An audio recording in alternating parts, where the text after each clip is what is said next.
Okay, I'm going to do it. Let's improve our well-being. Well, when I say the term well-being, we'll often think about those tools available to us, like exercise, nutrition, and sleep. Great place to start. Don't get me wrong. But one of the bedfellows that aren't or neglected in there is our emotional well-being. And in today's conversation, we talk about how listening to your heart can be a helpful tool to help you improve your emotional well-being.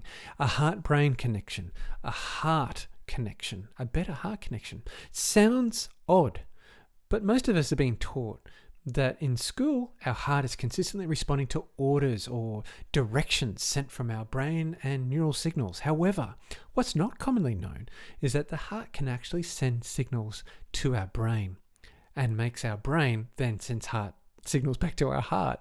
I know it kind of gets into this weird compounding loop, but that's the point. In today's conversation, it is a really relevant one with my guest Guy Lawrence, because we also talk about how in this moment of COVID-19, a significant disruptor has played out, and we can either choose to have a really negative response or we can pivot and grow into this response.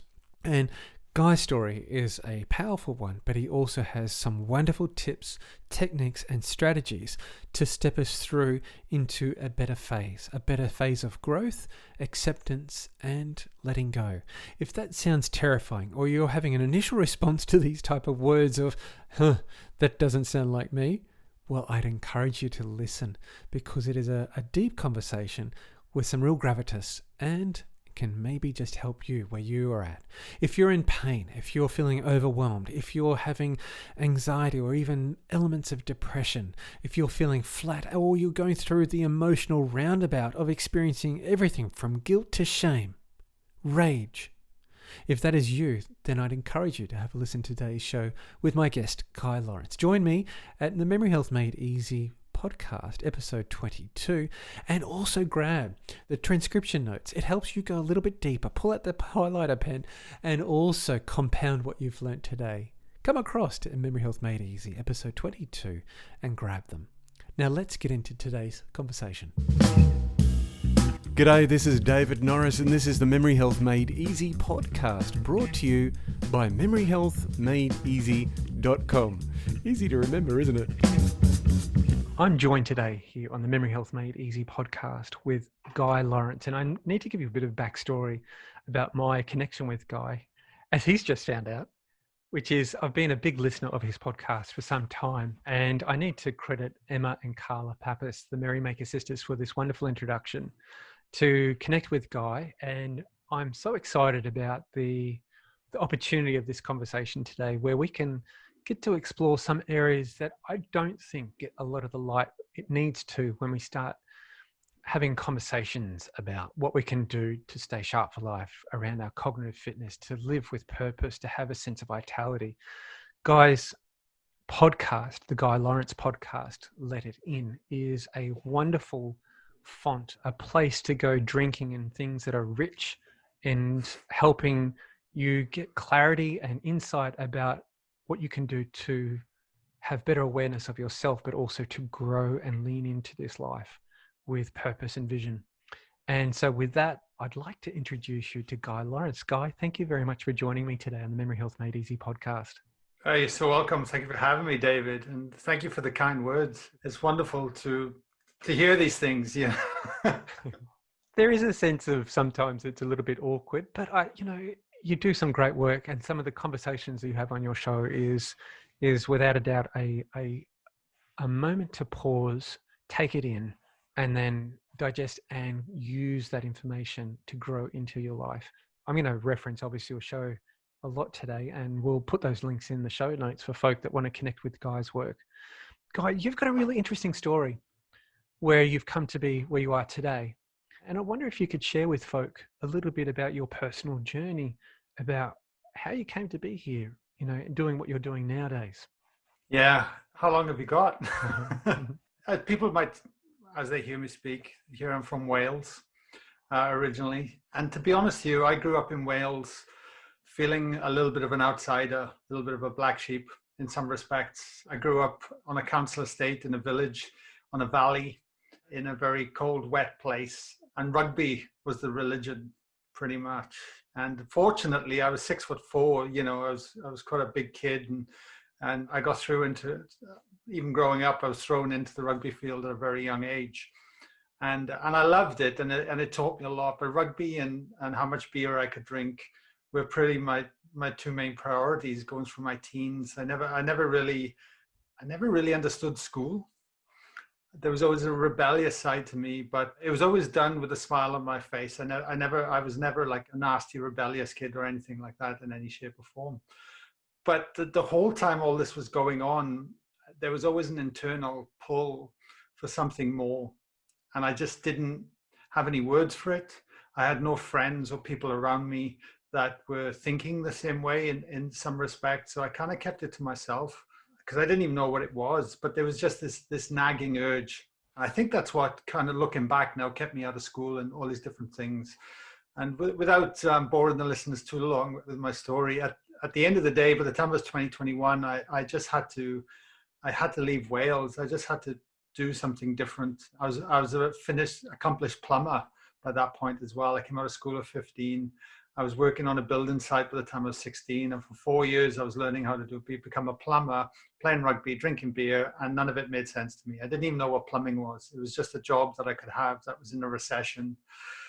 And I had the foresight to finish it. And then I moved to London. I worked for my uncle for 6 months. And then I just got a 1-year working visa in Australia to backpack.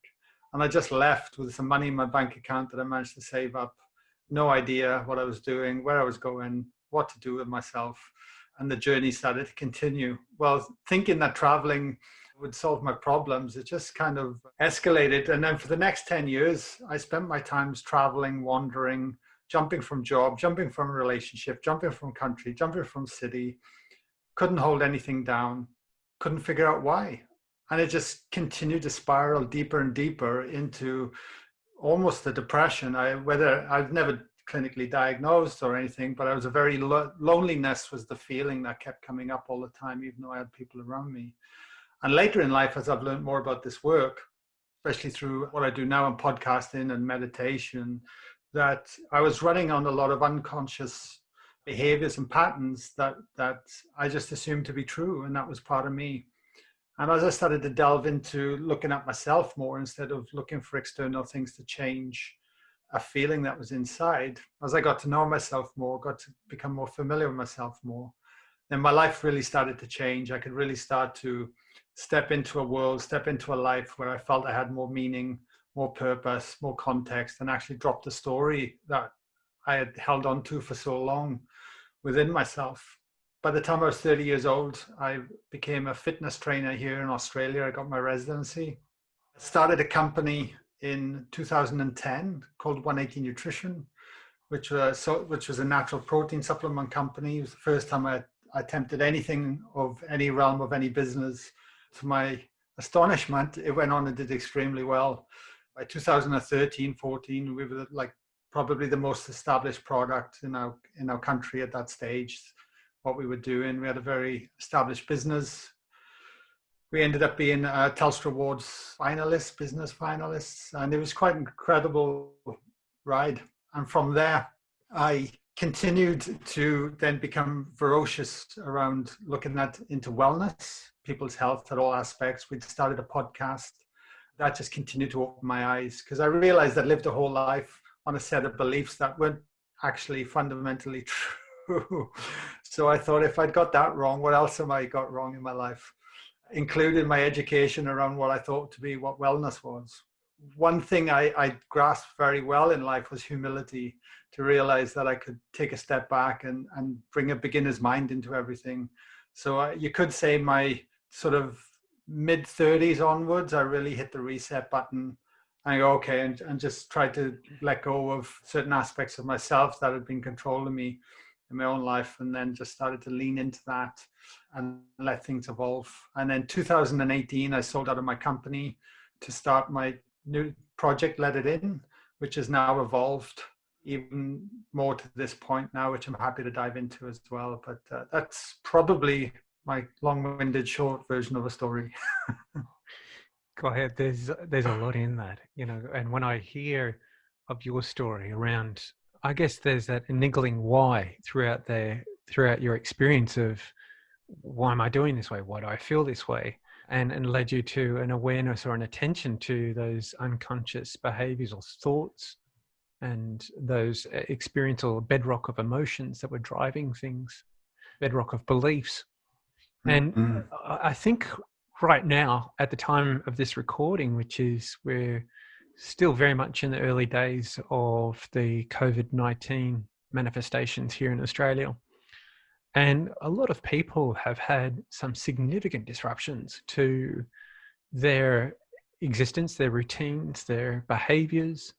And there's that disruption has been quite abrasive for many, where it is really, I guess, fundamentally tipped a lot of those preconceived expectations, thoughts, or even internal awareness of who I am up on its head. When you went through your journey and you encountered that moment or a similar moment as you've told in your experience, in your story, what are some of the things that you've gleaned about helping that transition? Because a lot of folk, I had somebody reach out to me the other day to say, how do I find purpose? I've just lost my job. I'm really struggling at home. How do I put this together? How do I start to reframe this? And they were just really struggling. I could hear it, that sense of just keeping my head above water, sense of survival mode.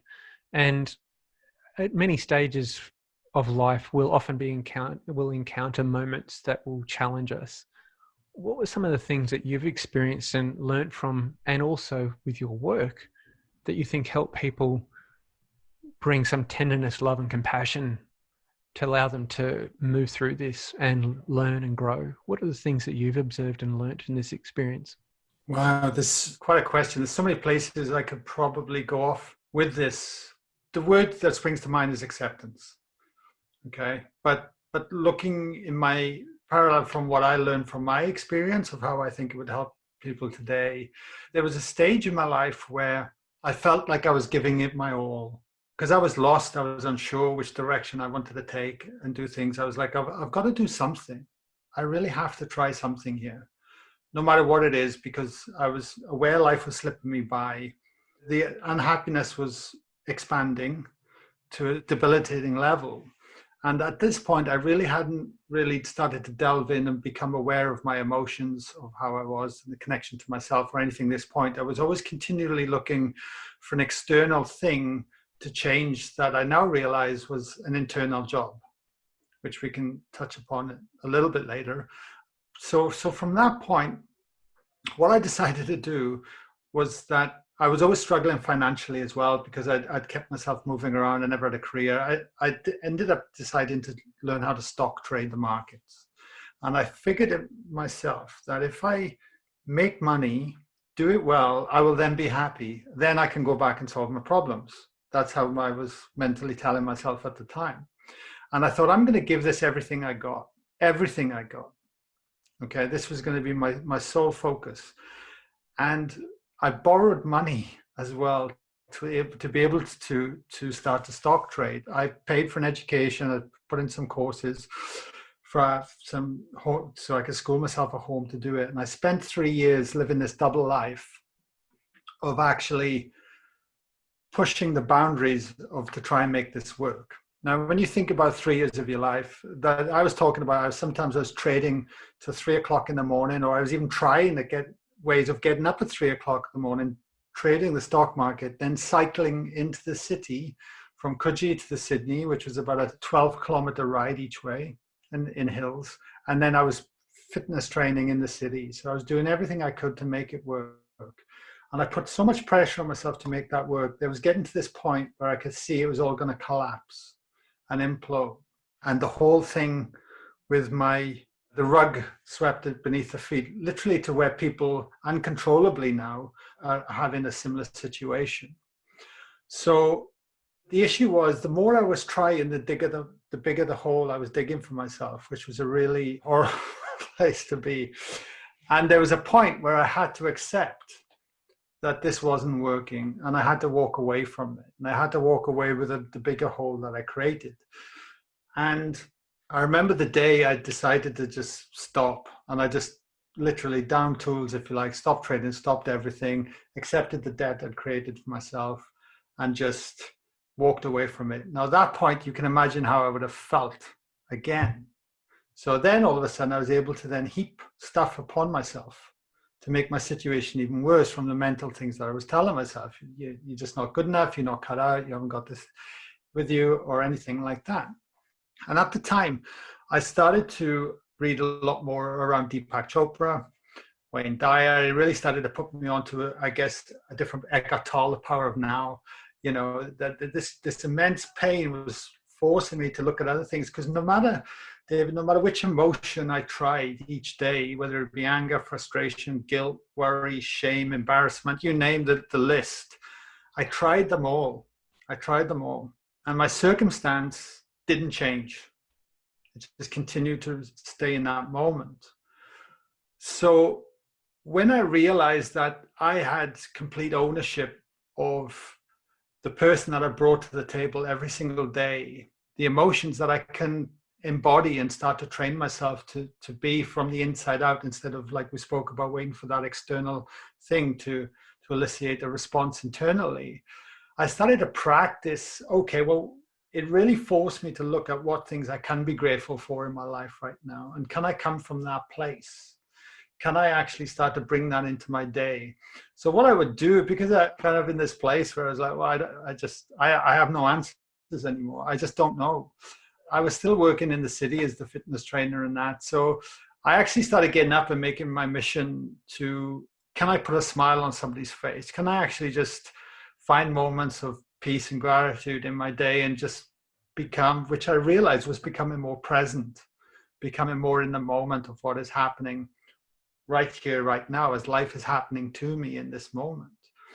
And I started to really embody that, and really embody what it'd be like to be the person I wanted to become, but start to behave in his manner now. And that would be like, well, how would I behave if I had succeeded? How would I behave if I had found the woman of my dreams? Or how would I have behaved if I did have money in the bank? From just an emotional point, not from a physical aspect.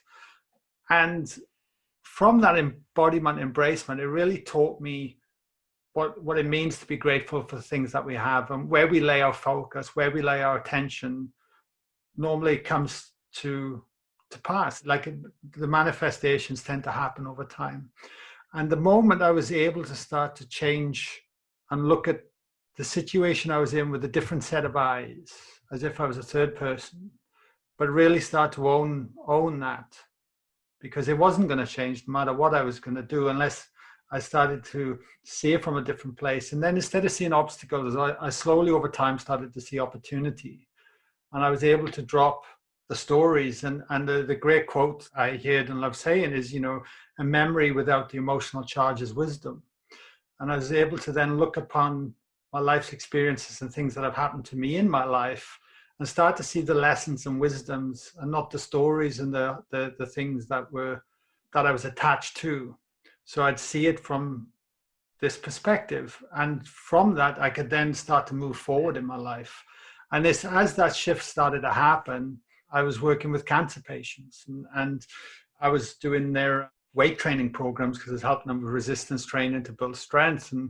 And I was starting to see, you know, the things in my life that I truly was grateful for, you know, because I was with people that really were suffering more. And there's always somebody worse off than ourselves. And that's when inspiration started to spark. That's when I was starting to connect more back to my heart, back to what the essence of me was starting to want, the truth of me. And instead of my I guess my whole stories and belief systems that I'd conditioned myself to believe over my first 30 odd years of my life, I was able to start to look beyond that and see what really wanted to come through, see what really wanted to shine. And instead of shying away from it or suppressing it or ignoring it, like I think most of us do, or are conditioned to do in a Western society, I thought, well, what happens if I was to nurture that and really start to listen to that, but more importantly, act upon it? I hear in your story there that there is a real understanding that came about by observing yourself, and probably begrudgingly, in that phase of there are all these emotional elements that are surrounding your situation, and it came from a place of within. And that hole got larger and larger to a point, but then there was a moment of pivot, moment of transition, a moment of I need to make a change. And it was a decision that had acceptance in it. Was there resistance in that acceptance? Because I think about this when people listen to stories, and if this is the first time a person's listening to somebody like Guy coming to this moment with real wisdom and heart of exploring his own situation, there can be resistance about too ethereal, too I can't access that. I want it more practical. I want it, just tell me what's the formula. And I think that we've had our lives very easy without much resistance, that at the moment we've found a lot of resistance through this disruptive change. In that moment when you realize that, hey, I can't keep going down this pathway, there's a world of pain and suffering for me in untold ways through my health, my mental space, my spirit, my relationship with others, my vision for myself in the world. And and for somebody who runs a show around memory health, it would certainly paint a picture of that increasing stress factors that are going to amplify one's risk for memory loss and reduce our ability to thrive and grow. Was there resistance there? Was there that sort of abrasiveness and what was that? Because I find that it's that tipping point, Guy. It's that tipping point between and let go. That let go moment is unfolding into acceptance, where there is a sense of, I guess, faith in things will help me to the next step. I might not have the vision down the road clear, but I need to let go of that path. It's that resistance bit that I find that a lot of my clients and the folk that I hear speak about, it's that transition point, that moment. There's always resistance. I mean, we run retreats now. There's three of us that run retreats, myself, Petra Brozovic and Matt Olmo, and the therapists. They're incredible human beings in their own right. And we run retreats to support people on that transition from resistance to acceptance to change, right? And people are coming willingly to do that. But then the moment the rubber meets the road, there's so much resistance. And a lot of it, I think we are just hardwired to stay safe. And we have a homeostasis, and the body just wants to maintain the balance. And that is going beyond the thinking mind, right? And quite often the body starts screaming. Like we just are always scanning for safety constantly. And the moment you have to step into an unknown equals fear equals let's take the handbrake up. From my example in 180 Nutrition, right? So I'd started that company with my business partner at the time, Stu, in 2010. And I really felt like I was aligned, heart, soul, head, mind, values, everything. And I think that's why within, like I said, 3.5 years, we were doing incredible things. And I thought, this is it. Yeah, I right my wrongs, or the things I have proved to myself that I can do it. And all of a sudden I had context. I knew what it was like to be suffering and lost and not knowing what is to do, and actually struggling just to pay my rent and feed myself, to the other end where I was actually financially doing well for once. Business was going great. We were getting a lot of media attention, things were there, and it was great. But within that, there was something wanting to come through even greater and deeper that was coming from the heart, the soul, even more. Because the more I was learning, the more I was actioning the things that I was learning. So I was evolving as a person, I was continuing to grow. So within that, then there was like this kind of awareness, this not curiosity, but this noticing of something is actually not quite right underneath. something is going on here, is shifting, and maybe I need to move on from 180 nutrition, or maybe I need to lean into what I'm doing now. But at that time, because I didn't know that and I couldn't see that, I didn't know I was going to go on and do what I did, I started to suppress any feeling or emotion that wanted to come through. So instead of inquiring about it, I just ignored it. I started to suppress it. And then that over time essentially started to get louder. So then I started resisting. It's just like, no way, I'm just not ready. I'm not coping. No, no, no, no, no. Because in some part of my brain or part of my logic, from the way I've lived my life to this moment in time, I had just made an unconscious decision that this was too much. If I'd looked back and addressed it as it was arising, a snowball wouldn't have been an avalanche. Pretty simple. But at the time, it was very real and I resisted. So I had to learn that lesson. And then all of a sudden, things started to shift within the business. Things started to shift within the partnership. Things didn't start to work quite right for us. Our accountant had done us over 40 grand in a deal on, and took the money, which we couldn't believe because there was all these things that were just falling apart. And I knew, having been through something before where I really wasn't listening to the message with the trading because I resisted for so long to pivot and change, because in my heart I knew that wasn't the answer. Because I didn't know anything else, I just stuck on that path. And for me, I think that's where the mistake lies. So this time, the resistance was definitely growing and growing and growing. But because I had the foresight of the wisdom without the emotional charge, that I could look back before, I go, this is arising again. I have an opportunity now to lean into this, actually, not shy away from it, even though it was harder for me to walk away from 180 nutrition than it was the trading days, because it was something that flourished and worked. But when I accepted that resistance, everything started to flow again. And it was then being able to, willing to move into the next chapter of my life, the next evolution of me. My question about the acceptance work, then we'll have people listening to this episode, and what are some exercises that you think are helpful for people to, or work? They're in this phase right now. They've had this disruption in their life. They're now listening to us have this conversation around unfolding into acceptance. What are the key things that you think people need to cultivate? Obviously, acceptance is one, but to accept this change, I need to cultivate a sense of peace in myself, a sense of love. Mm-hmm. What are some of the workings that you help people through that journey? You've the first you got to get out of your head. Yeah. Straight away, like in your head, you're dead kind of thing. You know, I really believe that. I think as human beings, we are so in modern day society, we're so externally focused. You know, when you think about the screen time, the stresses, the pressures in life, we're extremely disconnected from our bodies. And I believe that we have no internal awareness of actually what's even going on within our body. And our body keeps score.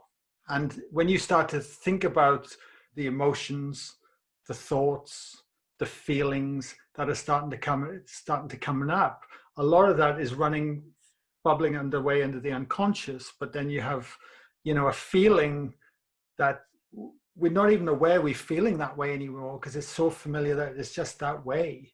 And that could be just a very low anxiety level that's just chipping away. And that's become your homeostasis. That's become the conditioned, balanced body. And you start to step out of that feeling, it's going to feel unfamiliar. So alarm bells are going to start to ring pretty quickly anyway at any given time. So without muddying this with making it sound too technical, in other words, if we start to just stop, find the present moment, and there's simple techniques we can do that, like the heart, for instance. I mean, the heart math, I don't know if you're familiar with the Heart Math Institute. Amazing, right? You know, and how the heart actually influences the autonomic nervous system. And the autonomic nervous system is what influences fight or flight or rest or repair. And if you think about it, we're in so much fight or flight. I don't care, I think, who we are. Like we all have a certain level of stresses, which can be a good thing, stress, but obviously there's a negative connotation to it as well. But even just taking a couple of minutes out of the day, people don't even do that. They're not even connected to the breath. They're not even connected to the tone, the words, the things that they're using, the habits, everything that is just driving underneath. Hence why awareness is so key. If we can start to bring awareness back to who we are in this moment, right here, right now. Our problems are not going to go away instantly. We can pick them up in a moment. So, but let's let all that go. Let's see if we can find the present moment.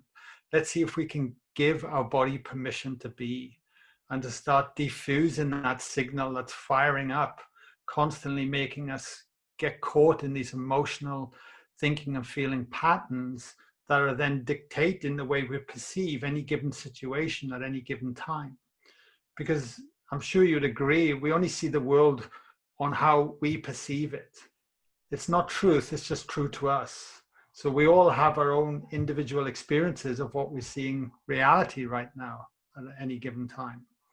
So I think if we really want to start to take command of ourselves, our life, our direction, our purpose, our calling, whatever it may be, we need to take command of the moments first.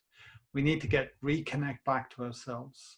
And there's many different practices that we can do with that. But quite often we got to get past people's so many beliefs and cultural beliefs and unconscious patterns that they're just not even aware. So they're just shutting a lot of these tools down that are so simple, but so powerful if you practice them. Yeah, like I was going to say, just like it is, it's as simple it is as if you were to walk the stairs, a 100, 200 flight of stairs 3 times a week. It's simple. It takes a bit of effort, but hard work. But over time, your health is going to benefit from that little bit of, positive stress that you're doing. And you can do this. It's the same with these practices. Yeah, so I often refer to it as it's almost like going to the gym. We still need to put in the repetitions to get the rewards. Wow, a lot of stuff in this episode. Be right back into it. I want to share with you a little bit about memoryhealthmadeeasy.com and what you can find over there. Programs, resources, and community, all with one goal: to help stop avoidable memory loss. Here's a great place to start. The Memory Health Checkup shows you how to identify your personal risks and also set a map and course about what to do about them. The Memory Health Fast Masterclass gets you out of the gates quickly around applying the 9 principles for memory health for life. Want to work out your brain? Improve your brain performance with How to Train Your Brain. It's a 30-day brain optimizing program. And of course, we've got our flagship community, which is all about support, and you can ask me any question, where I'm your memory health coach to guide, support, and cheer you through the steps to achieve memory health. Come on over to memoryhealthmadeeasy.com/products where you can find out more. Now let's get back to today's episode. One book that I've reached for recently, and it's been really fascinating to observe myself as an N of one here guy, that with this change and in behaviors of routines and work behaviors and adjustments as a health professional, where I still see clients face to face, we've had to make some significant changes around how we serve the community of our clients. And I've noticed that there's been a disruption in my routines, my exercise routines, my nutritional routines, my sleep routines.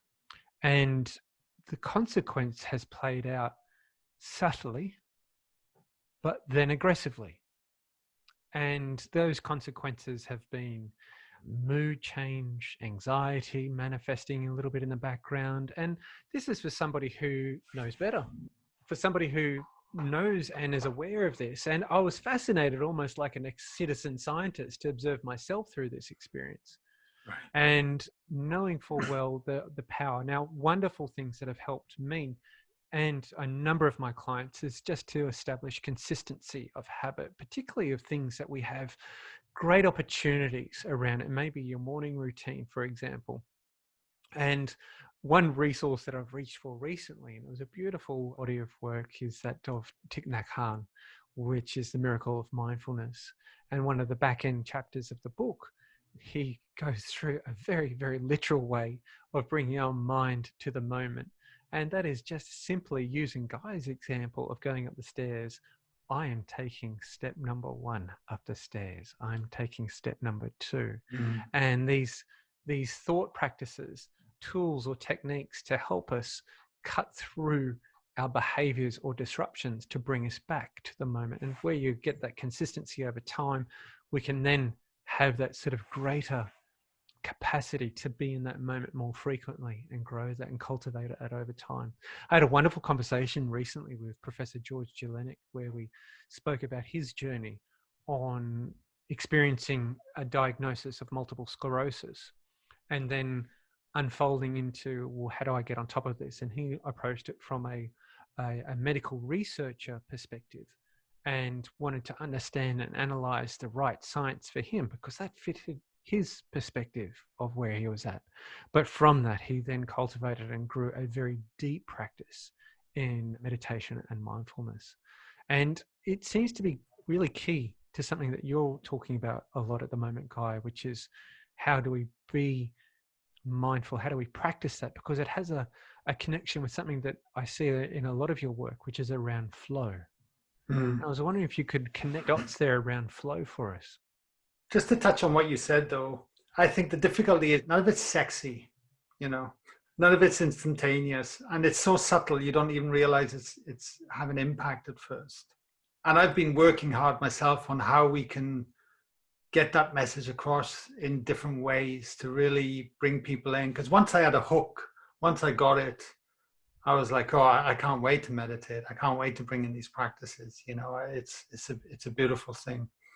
So I've been very wary of that. But for me, flow represents, there's so many interpretations along with it. But for me personally, like we've literally set up a project called Live and Flow. And Live and Flow, I think there's a rhythm, there's a harmony, if you like, with the whole entire universe. If you look at nature, if you look at everything, the sun goes up, the sun goes down, the moon, we have days, we have nights, we have sounds, even sound works in rhythm. There's this harmony, and if we're able to listen, if we're able to become more aware, we have our own harmony within us that's ever present, that's always there. But my good friend Matt Omo, who works with sound a lot, says it's like we've got death metal or Metallica on full blast, and we're trying to hear the symphony that's already there underneath it all. And what we're actually learning to do is to be able to turn all the other loud music off, if you like, to get back to that harmony that's within us.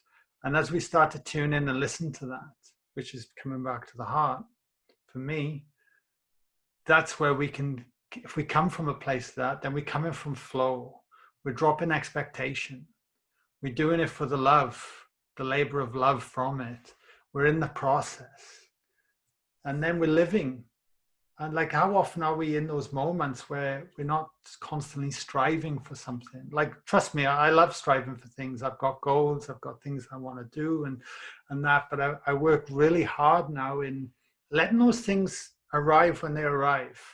It's like almost like if you have your disciplines over here, you have action over here, but then there's a bit in the middle that's just this flow place, and that's the sweet spot. Now, for people that are listening to this, you missed out on a wonderful movement graphic by Guy. There were hands left and right, and I just wished I had the screen capture moment there because it was describing this dynamic relationship. I had a conversation with Dr. Denise Furness, who's a geneticist, and her real passion is understanding the relationship of our deep cell, obviously our DNA, and how that communicates with the rest of the world and how it's influenced by the rest of the world. And I introduced the concept around the dynamic connectome, which is everything is connected. And you're saying a very similar thing there, guys, that we have a deep relationship to this space on many different levels. And we've lost that synchronicity with that moment. I practiced Tai Chi, and it was only this morning, and it's always these glimpses of moments with Tai Chi. that it is an evolving practice, that when you start, it is a lifetime practice. And you have all these wonderful masters that are years ahead of you in their practice and their skills. And they show you, for people that don't know Tai Chi, it is essentially the Taoism principles in movement, which is about balance and relationship with our environment, getting into flow.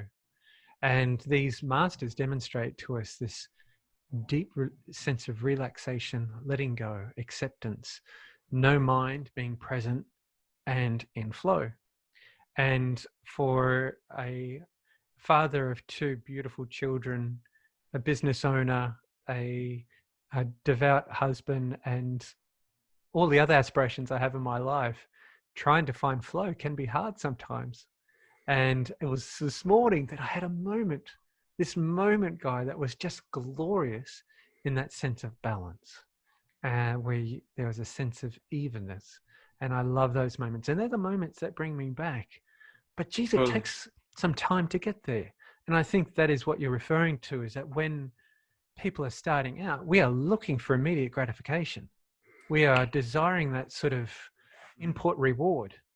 And this takes a little bit more grind than that, a little bit more. it does, and it's ever present. That's the thing, and I used to see it all the time. One thing, being a fitness trainer in a university in Sydney for 7 years, I think, or even 8 years, it really helped me understand people. I would see probably, 8, 10 people a day, consultations, and I'm working with them 5 days a week, 8 years of that. Like, there's thousands of people, and you see a lot of human behavior, and instant gratification was 9 times out of 10. And not only that, we would bring in our expectation. We'd already had created a story of how we think it's going to go somehow. Again, preeminent in the unknown to try and make it all secure and safe. Like, it was amazing. And I used to spend a lot of time just even trying to cut through that to really make it land about what's required to make the changes to move forward, which I'm sure you see in your work as well, right? And I found that fascinating. And instant gratification, the quick fix. I've never done anything that's worth anything in life without love and hard work.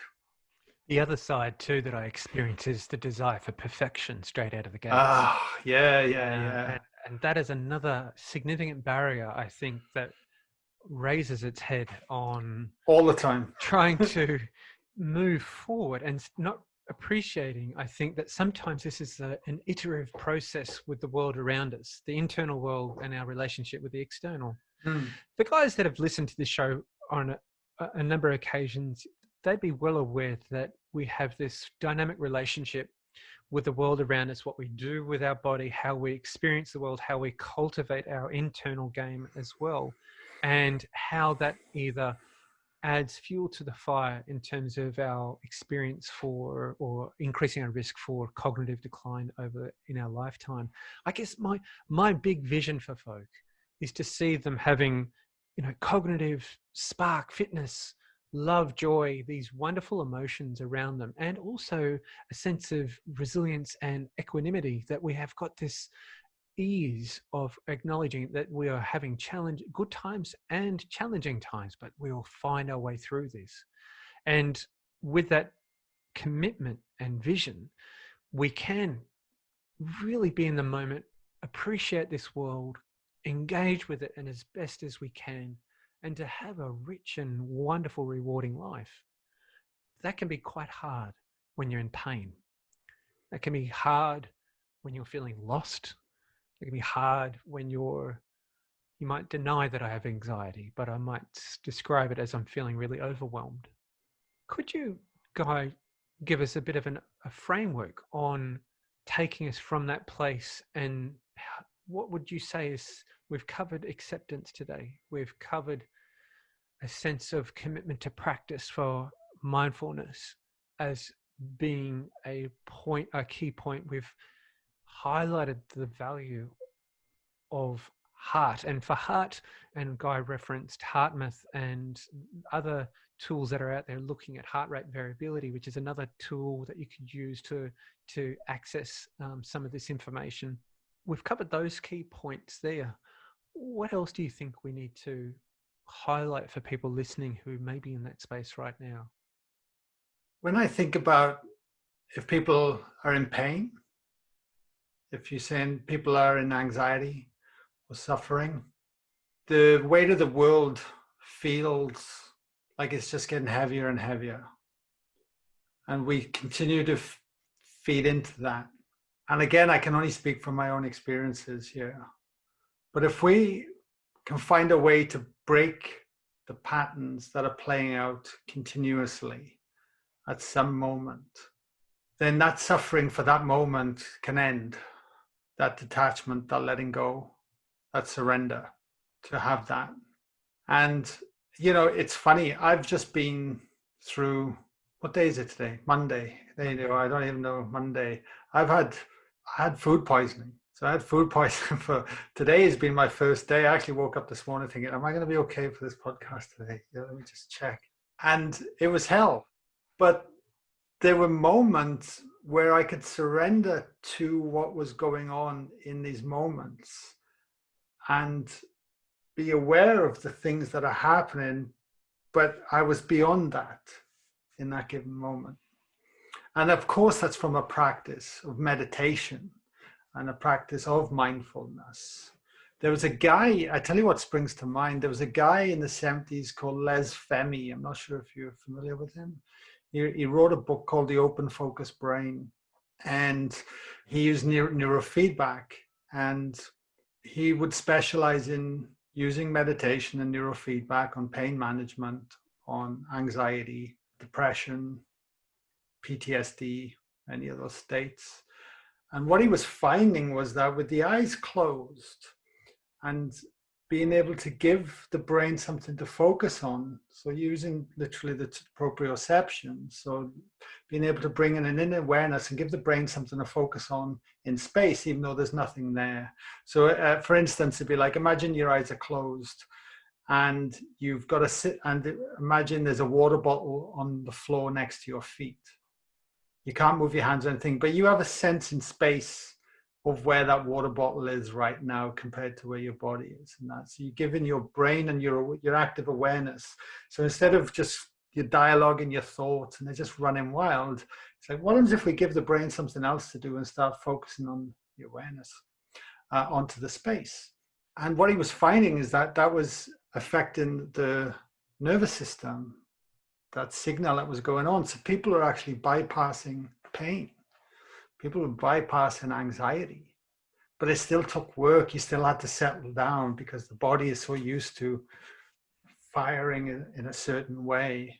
But as you do that, within a couple of weeks, that pain management, that anxiety levels was shifting quite considerably. I guess you could say, you know, there's an acceptance that, hey, I'm accepting that this could be a possibility for me. And that may be the first step of letting go, because letting go can be quite such, as we've described, such a fearful experience that it's, I'm accepting that this is the first step. And that's where. But imagine as well, though, you could have an experience that you were able to embody, that you could actually feel that anxiety suppress, so that pain suppress. So you have so all of a sudden you get a new feedback. And the moment you get that, you only need it once, just once. And then it's like, all of a sudden you have a new reference point and you have something, a new target to go, well, if I've done that once, surely I could do it again.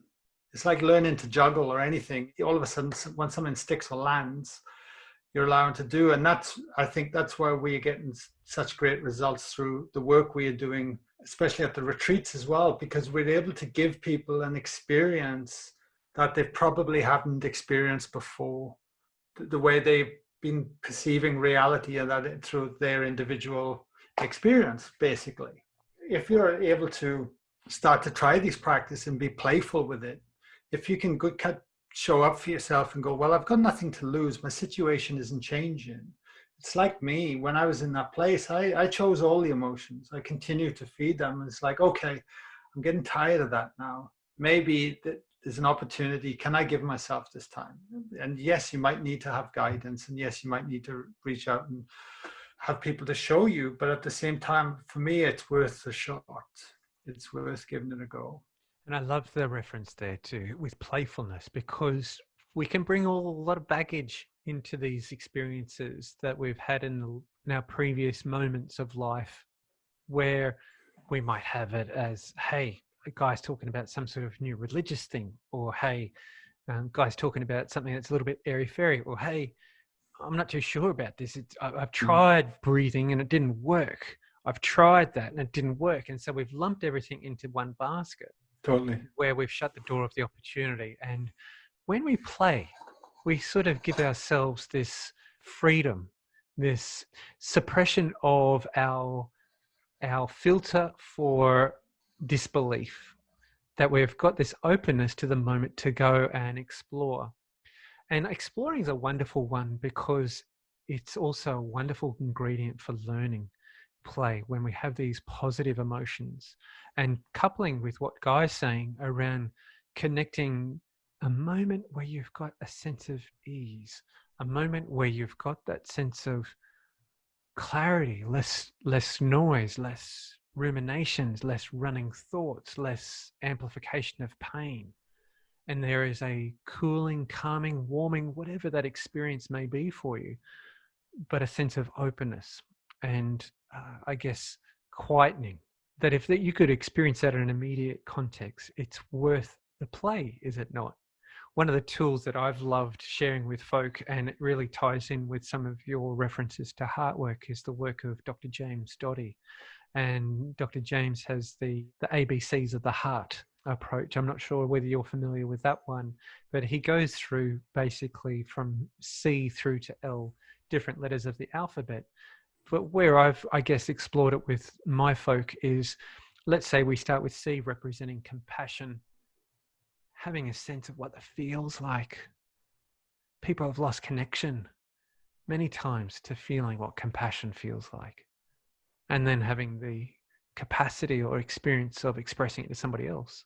But it's similar to a spatial awareness exercise where we're creating a mental object outside of ourselves. We're creating an emotional quality within ourselves, which seems to be very hard, challenging, and difficult when we're in pain, that we have some disbelief that we can do that. But that's another exercise. And if that's of interest to the folk that are listening, I'll put that link there in the show notes. Guy, you've referenced a few things in today's conversation about the work that you're doing. You've referenced the retreats. How is that manifesting at the moment, given this unique situation we're finding ourselves in at the moment?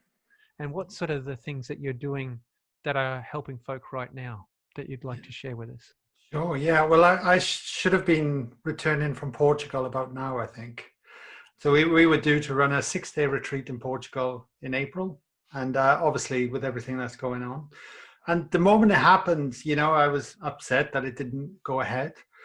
But the first thing, I was like, okay, this is a new opportunity. Let's readjust and keep moving forward, accepting, truly getting to that point, even though I went through all the emotions first before allowing that. I guess it's just how long we decide to take to get there.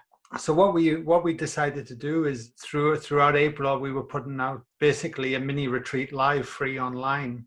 We were having meetups every week on Zoom where we were taking people through different meditative experiences. And it kind of sounds strange. Why would people all log online together to come together collectively to meditate? And without getting too far woo down the rabbit hole, there's science is now showing that you can have a collective experience energetically from meditation. So if you were to meditate individually, let's say in a room by yourself every day, which is what I do, I have a practice. But then in the coming together in a communal way, you can actually enhance the meditative experience a lot, which is a really unique phenomena. But what that does is that that gives the person the experience. So if you're having the experience, you're learning quicker. So it's not just in the head, it's not just thought. So that's why we do it. And we've been able to have people have experiences in weeks that might have taken them years and years without it, which is fascinating. I love the reference around memory and meditation, learning and getting that outcome and experience It's through huge. a collaborative. I find the power of social connections, power of doing things together is just such a compounding experience personally. And there are many things happening around that too, Guy, I'd imagine, because we're leveraging turning up not only for myself, but for others. There may be some sort of social contract in that experience as well. And then there is also, I guess, the social grease, which is everyone's doing it. And those moments of doubt, I'm turning up to connect with others because they're committing to this process and it helps me turn up. So there's a lot going on in these things. And I think about some of the wonderful work around social connections and how that plays out energetically and even at the DNA level as well, at a cellular level. So, Guy, you've referenced that work. And are you doing anything individually with folk at the moment as well? We're basically literally halfway through running people through a 4-week program together, myself, Matt, and Petra, who we were going to run the retreat with.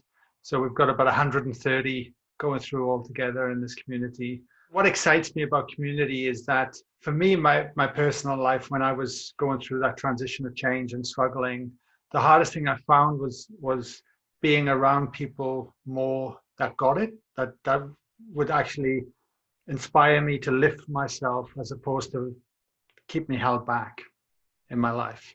And I always envisaged a community where I wanted to really embrace that and bring people into that space where people have compassion, people don't judge. They're here to actually inspire somebody else from the greater contribution of what's going on there.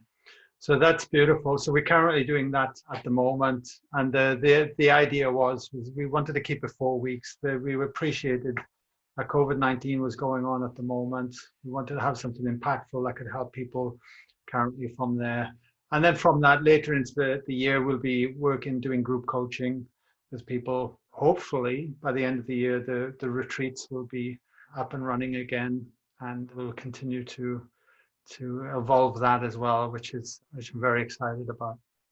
Well, your vision and action around the group work really connects with me. I kicked off a Memory Health Warriors community, which is helping people to, I guess, turn up for themselves, turn up for their family, turn up for their community, because my belief is that if we can empower each person with this ingredients and they share that with others, we can have a huge impact on this world. You know, when I look at experiences of memory loss for severe conditions like dementia, we've got one person every 3 seconds across the globe right now being diagnosed with dementia. And yet many of these brain destinies can be avoided by taking some just very proactive actions.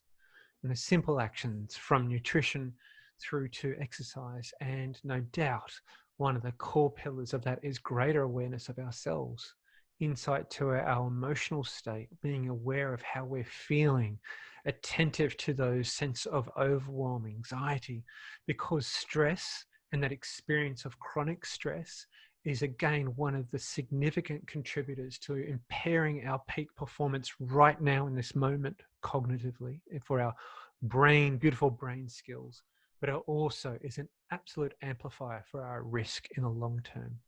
And I think we've covered some of that wonderful work that you do today in this conversation around highlighting pathways that people can start to access greater awareness of themselves, on the tools or some steps that they can navigate. And I've written down some of our points here so people can connect with those resources. And I'll certainly point people to your website, to Guy. And if you'd share that with folk so that I don't get it wrong, the best address for you.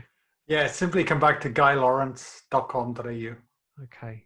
Guy, is there anything that you'd like to leave with people as we wrap up this conversation today? What springs to mind is, for anyone listening to this, if you are in a place of pain or suffering right now.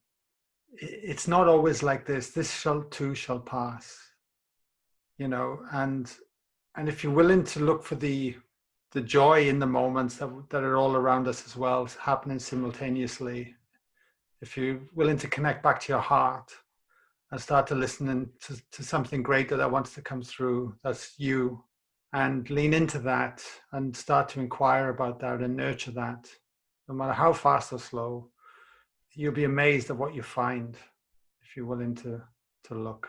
But we all have to start somewhere. Guy, on that note, thank you very much for joining me today on the Memory Health Made Easy podcast. It's been an absolute pleasure.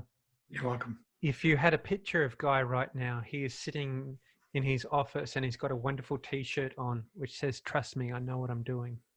And I think today's conversation has been about trust and unfolding into acceptance of where you're at and taking some actions that can help you on your journey right now, but also for you to thrive and grow into life as well.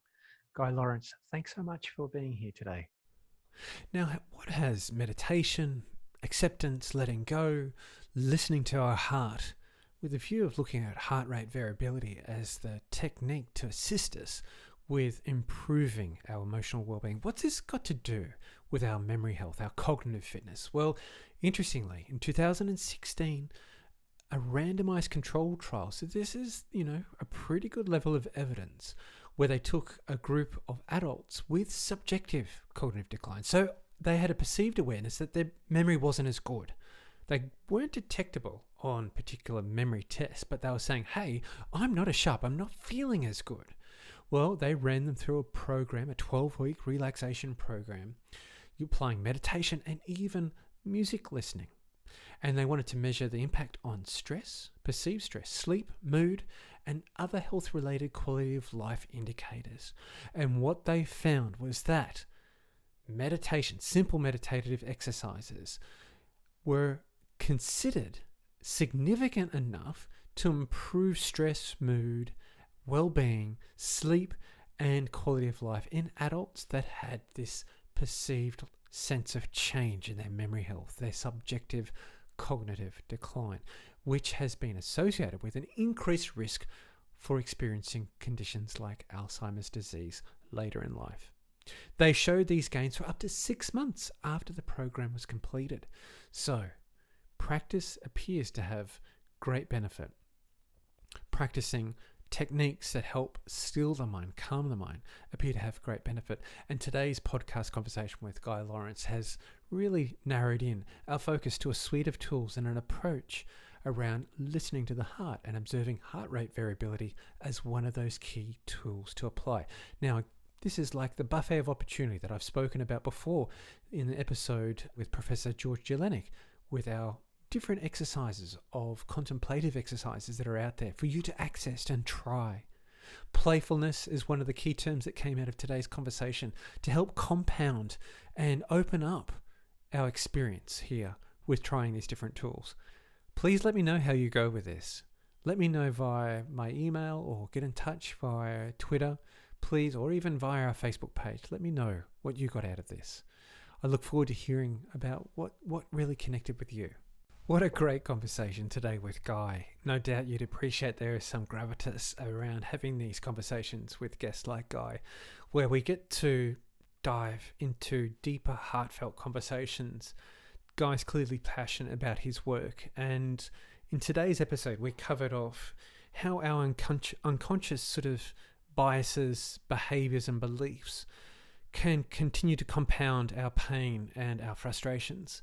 And moments of disruption, like right now, can be a significant lens, an opening, almost a trapdoor moment, which drops us into the unexpected and how we respond and how we feel, whether that be pain, overwhelm, anxiety, which has been a real undercurrent of a lot of conversations with people recently.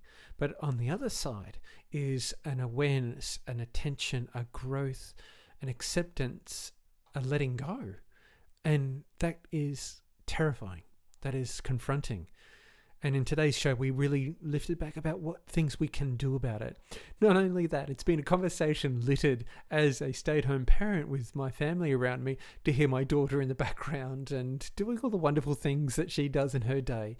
So it's been a colourful conversation with ambient backdrops of my gorgeous little daughter there as well. There are moments when we have conversations, heartfelt moments, and Guy really demonstrated what listening to the heart was. And if that's a foreign concept, come across to Memory Health Made Easy, the podcast episode 22, and grab today's show notes to review, analyze, digest, let it sit. And the transcription notes there are there to help you go deeper with this conversation. Of course, we've got the resources there as well to help amplify and go a little bit richer and deeper with this. Again, if you've enjoyed today's conversation, please, I'd encourage you, 5 stars on Apple iTunes. It's greatly appreciated. And yes, it does help. Share this with your community, with your tribe, with those folk that need to hear that. What did you learn? I'd really love to see what people take away from conversations like this and how that can impact others. Because that's what a Memory Health Warrior is all about. Turning it for themselves, others, and their community so you can live full out with energy and in abundance and have life on your own terms, because your brain certainly matters for your life. I'm David Norris, and this is the Memory Health Made Easy podcast. Thank you very much for your attention, and I look forward to catching up with you soon. If you really enjoyed today's conversation and have enjoyed other conversations on the podcast Memory Health Made Easy, come on over. And I'm super excited to announce, ready, drum roll. That's right, I've got a Facebook group, Memory Health Warriors. A Memory Health Warrior is somebody who wants to turn up for themselves, their family, and their community, to have abundant energy and to play life fiercely so that we can have a beautiful brain for life, for Memory Health for life. The tribe's mission is simple.